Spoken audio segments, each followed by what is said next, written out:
This video was recorded during a January 2022 field trip by the North Carolina Native Plant Society, Margaret Reed Triangle Chapter. Our apologies for the wind noise in the video. Jesse Wimberly, owner of Lighterwood Farm, has deep roots on this land. His family has been in Moore County and on this farm for generations. In addition to managing Lighterwood Farm, Jesse is the coordinator of the NC Sandhills Prescribed Burn Association, which works with private landowners in the NC Sandhills to teach them about the benefits of prescribed burning and the techniques to do their own burning. Visit sandhillspba.org for more information about the Prescribed Burn Association and using fire for managing longleaf pine ecosystems. Jesse and his family were recognized in September 2021 by the NC Longleaf Honor Roll for their long-term interest and outstanding management of their longleaf pine stands at Lighterwood Farm.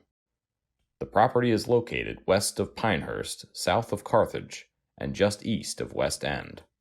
In other places, like when you get to Georgia, they don't call it the Sandhills so much, they call it the fall line, because that's what it is. It's literally where the Piedmont drops off to the coastal plain. This was all formed by, movements of shorelines coming in and out. So, going back to what makes this area so special, in addition to fire, is really where it is. And Julian, I'm sure there's many people here who can add into this story. I mean, we've got that fall line plant community, we've got north and south plant communities collide in here, so there's just a whole lot going on. Then when you add fire to that landscape, you end up with some very unique adaptations. So I think that's the story that the Sandhills tells better than any other story, is adapting to a very disturbance. That's what we call this landscape, a disturbance force. And the disturbing factors were hurricanes, ice storms, but most importantly, fire.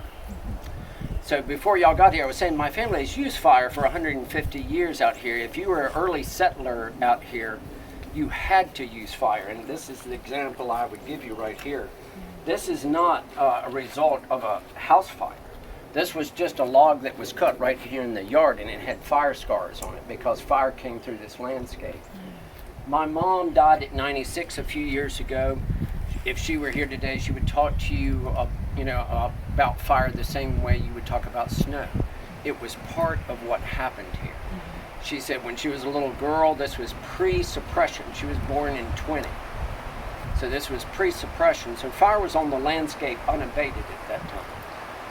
She said it'd be out. Fire would be coming out of the west. Men would go down and grab a lighter knot, go down to the creek, set a backfire. The backfire would push the head fire either north or south. It was just something they talked about. But most importantly, and this is the story that's really coming along in this country right now, is we're getting back to a need to understand about living with fire. And one of the last moments I had with my mom was she was so frail at this point. She had dementia, macular, and glaucoma, could barely see. I had her out in the yard, and she was leaning, looking back at the house, and she got very unnerved and upset. I said, Mom, what's going on? She said, what's all of that around the house? I said, what are you talking about? She said, there's something all around the house. I said, you talking about the lawn? She said, yeah. Was that grass? I said, yeah, it's grass. She said, got to get that out of the yard right now. She was going back to a child. It was her job to keep anything that was, organic. This would have been total sand. If you go back to any house of that time period, all of the houses had sand around them. And that was to maintain. This whole house is made out of fat lighter. This is the very resinous core of the longleaf pine tree. If it were to ignite, it just goes off like a rocket. So it's been here since 1870 because we use we didn't know it. It's called fire-wise communities, and that's what we're going to hear more and more about after the Colorado incident, which, as y'all know, was basically a structure fire that got ignited by a grass fire. But so little consideration has gone into our housing, how we interact with the landscape. That's getting ready to change. So why is there grass all around?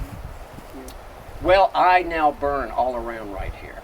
Oh. I keep all the fuels down all around me. So every year we strategically burn out away from the house. That's right. So anyway, I know y'all probably want to move since you've been riding. But that's just kind of brief. But go ahead. One more question. You started to tell us about the tool and how it was used. Okay. So this is opening day on the new orchard. You can see what they've done is cut a box in the base of the tree. Next, what they're going to do is take this, known as a hack, and they're going to make some what we call cat face marks, and that will cause the sap to start coming out of the tree, and then it collects in this box, and then that's what turpentine was made out of. Real quick, out of the naval industry, going back to the original part of the story I told you, it was called the naval industry because that's what it was used for. 3 products, tar, pitch, and turpentine. This was the one that had the most production involved with it and brought in the greatest revenue for the landowner. But for families like mine, who were very poor, one of the things they did was just collect the fat lighter, of which this house is made out of. And they would build these pits and they would sweat out that old sap. And that's what was made into resin and tar, and that's what was sought after by the British to seal the decks. And that's where the term tar heels comes from. That real gooey sap, you know, during the Civil War, some of the soldiers from down in here, Lee said, "You boys got tar on your heels, you know, you North Carolina guys are staying." So that's one of the stories. When I was drafted to go to the service, I was a Navy officer, but I was going to Camp Lejeune, North Carolina, Marine base. And for miles before you ever got there, you could smell pine in the air. So it was so overwhelming. I asked somebody when we got there, I said, "What is that odor?" And it was like pine everywhere. He says, "Well, it's all the pitch pines around here." So pitch pines, is that what they were talking about, the long leaf? Yeah, and it brings up, I'm a storyteller, so you have to endure me just a little bit. It's one of my favorite stories about where we are right now. So going back to this story, pre-Civil War, there were no really roads or train lines or anything that came into this area. It was literally known as the Pine Barrens. So my family originally took out that tar and pitch by wagon. So it was a small cottage industry that wasn't having that much effect. Post-Civil War, when the railroads arrive, is when we see the wholesale destruction of the landscape because there was the means to do it. But one of the fascinating stories is when the train got to Southern Pines, and you'll notice everything down here has a pine name: Pinehurst, Whispering Pines, Pine Bluff, Southern, you know, everything. So Southern Pines, the train stops there, and this guy walks up to this old man sitting beside the train track, and he said, "Are you in turpentine or timber?" And he said, "Neither one." He said, "What are you doing down here at the end of the train line in the middle of the pine barrens?" He said, "That longleaf pine." He said, what about it?" He says, "It produces ozone, which can cure respiratory problems." So that's why Pinehurst and Southern Pines are here today. A total bogus story, not true at all. But there was even a hotel built in downtown Southern Pines called the Ozone Hotel. So this guy made handbills and sent them back up to New York and Pennsylvania and said, "Come to Southern Pines and cure respiratory." And it wasn't just here, it was all throughout. Well, in addition to these 2 towns, we got Aiken, South Carolina, which is a major one, and Thomasville, Georgia. Thomasville. Were too. All were at the end of railroad lines and were advertised as resort areas because kind of like when people would move years ago out to Arizona because there was less to irritate their nasal and lungs. So we have 3 major southern areas that were all that same story was what attracted the developers to those areas. And again, one of those great stories that ended up leaving us a fairly good landscape that we can restore with some, work, but you can restore it. And just that little twist of fate that I was telling, I don't know if y'all heard this part of it, but my family were Highland Scots, and during the Battle of Culloden over in England, we were defeated and given the Pine Barrens where we are right now. It's really poor farmland, but great for if you're into plants, this is where you want to be. It's just one of those great plant places. And we can put fire back, like I've been burning out here for 30 years. And I'll put fire into a section of the farm that hasn't had that particular prescription of fire. It's a little bit different than any other one. And a plant will come back that's never been there. When you said the Pine Barren, is that the same that we have in New Jersey? It is. Pine Barren? It's part of the same Is land. that longleaf also? It's not longleaf. What is it up there, Different one, George? yeah. It's pond pine. Pond. Most of it's pond. Pond pine. pitch, I think, A little too. bit of pitch. So getting some of that fuel out of the forest, which will reduce the vulnerability to wildfire, is one of the greatest enterprises that's going on right now. The second one is the reduction of carbon. And I think the project that Julie and I have been working on, a lot of folks here have been working on for decades, is probably one of the best examples, and that is trying to put the stewardship of the southeast forest back in the hands of private landowners, trying to get private landowners engaged, but engaged in a way, and this is just something you hear me say a lot, for most landowners, our land is our greatest resource. That's the largest wealth we have is in land, but it's underperforming. You're going all the way back to that Battle of Culloden. It was given to us under the thinking that, boy, it will be a punishment. We've got to find a way to make retaining this landscape viable for those landowners. 90% of the land in the southeast is private land. So whatever we do has to be a way that affects those landowners in a private way, and we've made some blunders. The Endangered Species Act really had some very negative consequences for the environmental community. We learned a lot from it. We're still learning, but the PBA is at the forefront of trying to work with agencies from the local all the way up to the federal level to interface with private landowners in a way that's not punitive or regulatory, but incentivizing the stewardship that we want to see. So, we're trying a lot of different things. It is a very time-consuming effort, but the PBA is our first attempt here in the southeast to organize landowners to do the burning ourselves. We have depended on, outside help, or just like my family did, kind of off the radar burning. There's still, folks here in North Carolina. By the way, North Carolina is third in wildfires in the country. California is one. I can't remember who is second, but North Carolina is third. So there's a great need to try to figure out how to put fire back on the landscape in a controlled fashion so that it's not in a wildfire. So you would burn all this grass down here? Yeah, so this is an example of one of the things that we try to work with landowners. A lot of us, somebody asked, what do we do? Well, originally we were turpentiners. Then we went into free-range cattle, and the reason I point that out is because fire was used in each one of these agricultural endeavors. So fire was used to maintain the orchards of turpentine. We went into free-range cattle. That's before it had a premium commodity. Everyone had free-range cattle. You branded your cows and they just roamed the forest. But we burned every spring to green up the forest for the cattle. And then, when we went into tobacco, and you can grow tobacco in the poorest soil in the world, but that's the reason tobacco was grown in the southeast. We still use fire to protect those crops from wildfire. So we would burn to protect our crops. And then today I use fire because the main product that I grow now is water. I have a conservation easement on all the wetlands on my land, and this is a story I was getting ready to tell back there, but when I did move back here, my mom laid out 4 units of this farm, and she said, they told you could pick whichever one you wanted. And I knew there were members of the family who were still tobacco farming.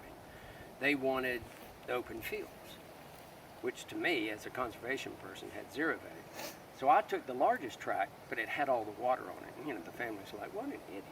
He's taking the swamp. You're not going to get any of the farmland, which has the highest value. So, a few years later, I sold the development rights of the farm and made a very nice proceed. Why? Because now I grow water. That's what I do. I protect this water to make sure all the folks down in Pinehurst and Southern Pines, when they get a glass of water, it's good water. Very little is done to it. It comes right off this farm. Really? What do you mean we sold the development rights? Here, and most states have this, but if you have drinking water supply water, meaning somebody is taking the water downstream from you and drinking it, there is a big push to protect that, because the research has all said it's cheaper to protect the land, the water supply, than it is to build infrastructure to clean it up. Okay. And then you get all these multiplier effects. When we go out and protect the watersheds, we get multiplier effects, recreation, hunting, all kind of things. Probably the best example of this story is New York. New York City has one of the best water supplies in the country because they actually did this. They made the decision to follow water coming into New York upstream and spend a huge amount of resources protecting that watershed. And Asheville, North Carolina does the same too. Yeah. There are a lot of watersheds that are protected. For those of you in Raleigh, one of the Falls Reservoir that you all know, it's not well protected enough. There's a buffer that the Corps bought, Right. but not enough. Not enough. And so it's hard to go back and to get that land out of production, and all those neighborhoods that are now built with so many people with septic tanks running straight into the watershed. So, yeah, And we're about priced out of the ability to effectively protect it. yes. See, where we're standing right now, going back to that original story, this land had such little value. It's still, you can pick up fairly large tracts at reasonable prices. But the land is cheap enough where there's still large tracts of land at an affordable price for conservation folks. And we picked up another 1,600 acres across the way here because until recently it just didn't have that much value. When you said about working with private landowners with the burning, isn't the Nature Conservancy doing a pretty good job around Pine Hills, Fort Bragg? But they don't own that much land. Yeah, they don't own much land, and we work very much hand in glove with Yeah. TNC in this area. And the way we do it is that the PBA, of which Nature Conservancy is a partner, handles kind of working with some of the larger, like the Moss Foundation, the Blue Farm. They play a big role with those, but the PBA is the one that's out there working with the kind of mom and pop landowners. Okay. And though you hear a lot about TNC owning a lot of land in the Sandhills, it's not but several 100,000. Yeah, we just realized that if you can have a revenue stream that rewards that landowner like me for saying, I will take that out of any type of production and I will protect it, but I need to be compensated for it. It's just one of those great programs that we have that incentivizes the stewardship we want to see. And I really do think this is where we're headed from, hopefully in the conservation movement, out of regulatory into incentivizing and assisting landowners. Because I'm here to tell you, I did a survey of 200 landowners and asked them, are you interested in fire? Got an 80% positive. Do you use fire? Only 20%. That gap, 60. I took all the reasons people don't use fire, and really there's a whole host of them, but about 5 or 6 that are heard, and that's what we built the PBA around. So we're trying to eliminate all the barriers to keeping landowners using fire, and one of the main one was there's no place to learn to use fire. Like yesterday, we burned over in Cumberland County. We had 20 landowners over there running drip. We had 6 drip torches, burning 20 or 30 acres, and everybody got to, these are all landowners who want to start using fire on their land, but because of liability, no one is, there's not a place for those landowners to come in. What is the thing you just The described? drip torch is what we use to do prescribed fire. What is it? It's just a canister that has fuel in it. When we walk back out, we'll look at your canisters. Oh, Yeah, one of those things right there. That's a drip torch. Okay, conservation has a fairly high value. So this is an area where we transition from an old field into a natural landscape. From here on down, nothing has ever changed. This land has never been disturbed. So you're looking at the same species who have been there for thousands of years. So when I get to right here, I wouldn't do anything. See how much tighter the stand is right here? I planted all those trees. When we get to right here, it's a much different planting. And the reason I'm doing that is I'm not wanting a lot of trees and shade and pine straw. What I'm wanting here is sunlight on the ground. Sunlight is that key that really determines a lot of the plant communities. So there's 2 things, when it comes down to restoring longleaf, you can reduce it to 2 very simple terms, and that is thin and burn. And the reason I say thin is because the basal area, which says how many trees per acre, was about 30, meaning just a tree here, a tree there, a tree here. It's very open, and that's what led to the very diverse ground cover. So trying to do that is not always what a landowner wants to do because they want to produce some trees for production. So trying to find that balance, and this is where I'm doing that. So this area over here is production timber pine straw, much denser stand. And then as I get over here, it opens up, and I'm using this for conservation. And my conservation easement starts right here. So now my goal is water production. Over here it's pine straw production. Over here it's water production. It's basically a symbiotic relationship between the wiregrass and the longleaf. The wiregrass carries that fire through there. Longleaf very fire dependent. I wanted you to see this spot right here. Several things going on. You'll notice the wiregrass down the hill. This was a summer burn, and it's gone to seed. That's what we're after. And it's fascinating when you start looking at the plant morphology. This plant will only produce viable seed if it's burned a certain time of the year. And you start thinking about where would that fit in from an evolutionary standpoint, and that is it geared itself towards producing seed to coincide with the main factor producing the fire, which was lightning. So our highest occurrence of lightning is May, June, and July. So it geared itself to produce seed at that time of year to take advantage of the fires that would be coming through and setting up for being successful with reproduction. So this is how we learn about seasonality of fire. Now I'm basically at a point where I say every day is a burn day. And to be truthful, and you know, I don't think anyone would dispute this, probably fire was on the landscape all the time. Pre-settlement, before Europeans were here, there was no fire suppression, so it would just be burning.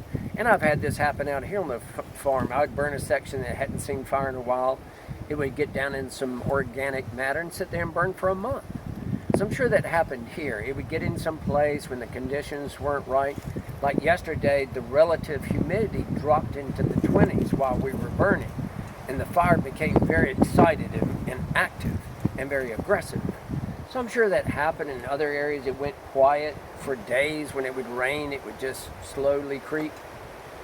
But what you're looking at here is that was summer burning. This was 2 years ago we burned that. You can see what it starts looking like. This is about ready to be burned.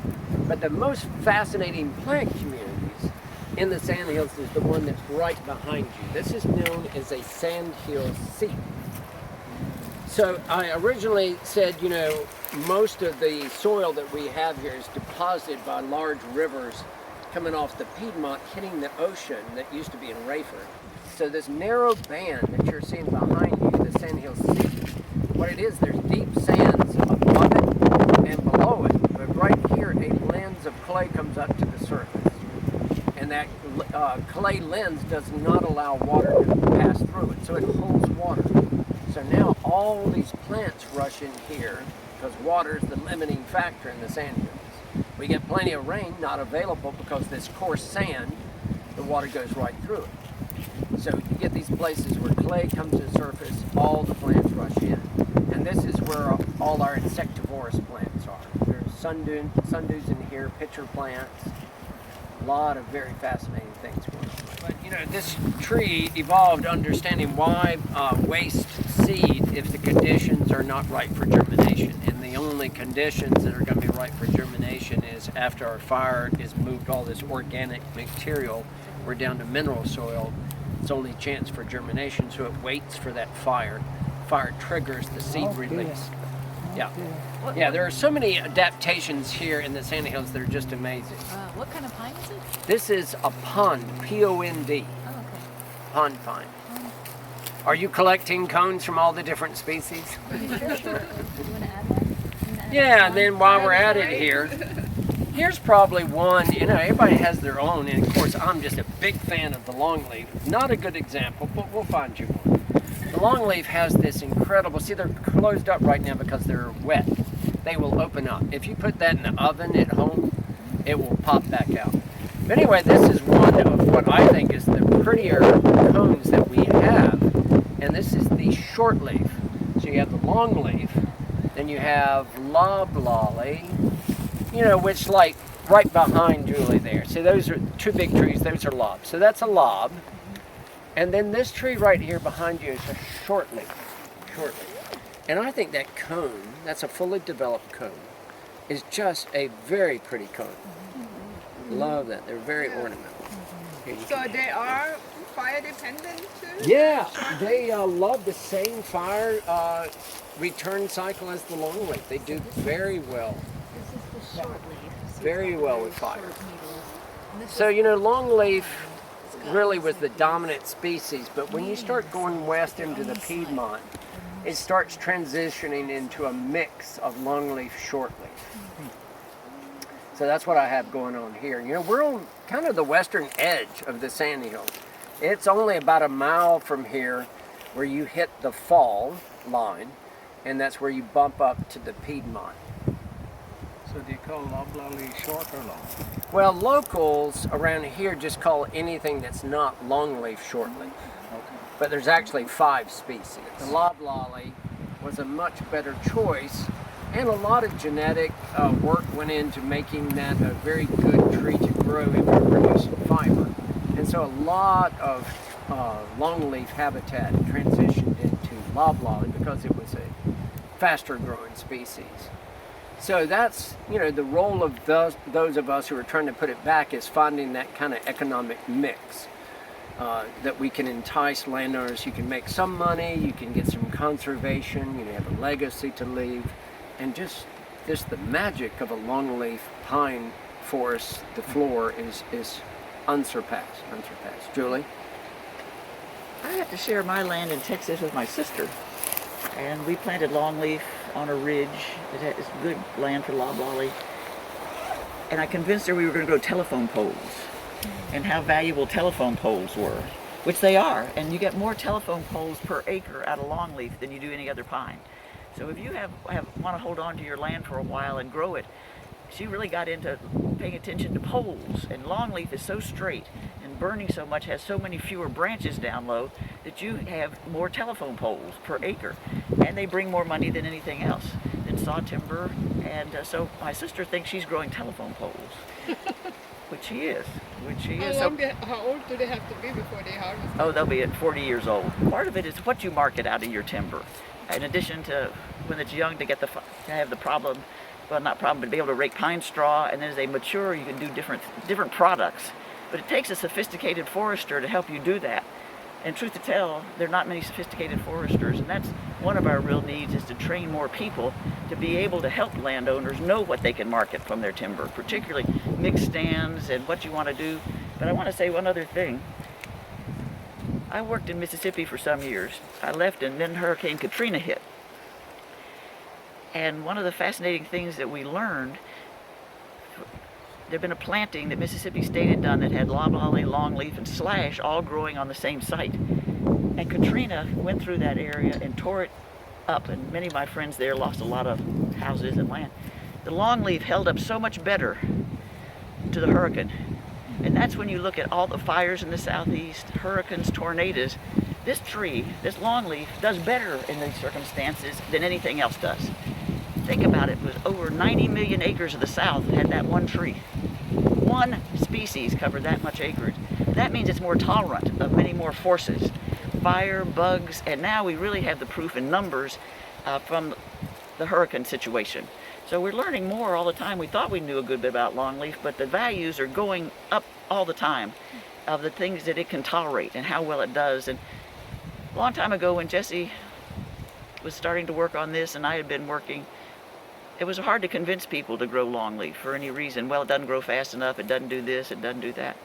Well, think about what's happening to our weather now. Think of all the fires, think of all the storms. Longleaf is the tree of the future. It's not the tree of the past. It has more ability to withstand more forces that are being accentuated in our landscape than any other tree that we can grow. We're just seeing a lot of old traditional patterns of thinking fall apart. You know, it's very unnerving a little bit. But one of the ones I'm most excited about is we're moving out of an extraction-based mindset. Remember I told you when the family had the 4 tracts of land laid out and they went, look at you, you picked the one with all the swamp on it. That is just a harbinger of where we are headed. Remember I said forest health, number 1. Second is CO2 sequestration. What we do know, one of the best solutions is community-based solutions to these conservation challenges. One of the best ones we have is where you're standing right now. If we can make it economically viable for landowners to retain that forest land, we reduce CO2.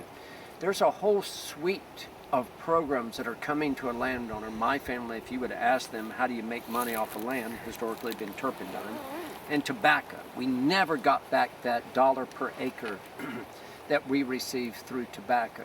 But now if I can put like a revenue stream, a little bit of pine straw, water, a little bit of harvesting, selective harvesting, you can put together an economic package that landowners will see. But now, the one that I'm most excited about is CO2. A guy called me up this week, said, I'd like to work with you and your landowners. There's a way they can kind of keep doing what they're doing, but make an annual return off of holding that timber an extra 5 years. They can get a payment for that CO2 markets.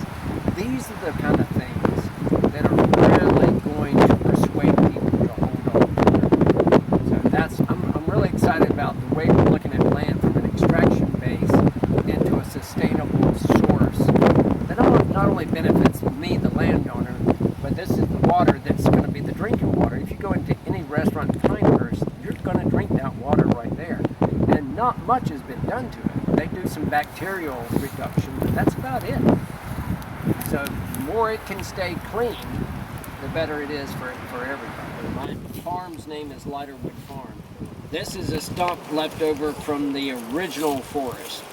And so this, in that photo I first showed you, they're making a box in the side of the tree. That's the remnant box right there. This tree was boxed for turpentine. And it probably had several boxes on it. And then the scars would go all the way up the tree and they would tap it. You can see another box right here. Let's take it back. It was tapped for the production of turpentine. Yeah. You didn't get turpentine out of that box. That's right. Okay, do you all understand that? It was the resin. Wasn't that the right word? Yeah. The sap, you take the sap out and you distill it into turpentine. You had to take it to a distillery. Like maple syrup. Yeah, there was. So was there a little bucket there? Or? That was considered this your bucket. They would just come along with a dipper and pull it out. Now they realized early on this was a very destructive process and led to mortality on the trees, and they went to less destructive methods later on. But I hold on to all these little stories. So after this was all done, all the landscape had been cut. A company out of Georgia, the Hercules Company, would come through and buy these stumps from old families. And when I was a child in the 60s in Aberdeen on the north-south railroad line, you would see entire trainloads of these stumps leaving out of the sandhills going down to Georgia. We did not sell, and I cannot tell you why we did not sell ours, but we did not. And if I had to say the greatest gift my family gave to me, as far as the landscape, it was, I have hundreds of these on my land. And when I first came out here 35 years ago and started putting fire back on the landscape, I did the painstaking work of clearing around all these because they ignite. So much work, and I spent hours, days, probably weeks clearing around hundreds of these on my land. And I said, there's something important about these. And lo and behold, now, all the herpetologists will tell you these are crucial hibernacula for our herp population. South of the Savannah River, you have gopher tortoises that make burrows. Up in the sandhills here, what we have is these, and they all have cavities around them because, this is just the core of the tree, and so there's little cavities, and that's where your frogs and snakes and stuff hibernate or go into overwinter. So these are crucial to the habitat. Thanks to Jesse Wimberly for sharing his stories about living and working with longleaf pines, and to Julie Moore, botanist, conservationist, landowner, and lover of longleafs, for making the connection for us and for providing additional information during the tour. For more information about North Carolina Native Plant Society and the Margaret Reed chapter, visit ncwildflower.org/triangle. You can also find us at our Facebook page, North Carolina Native Plant Society Reed Chapter.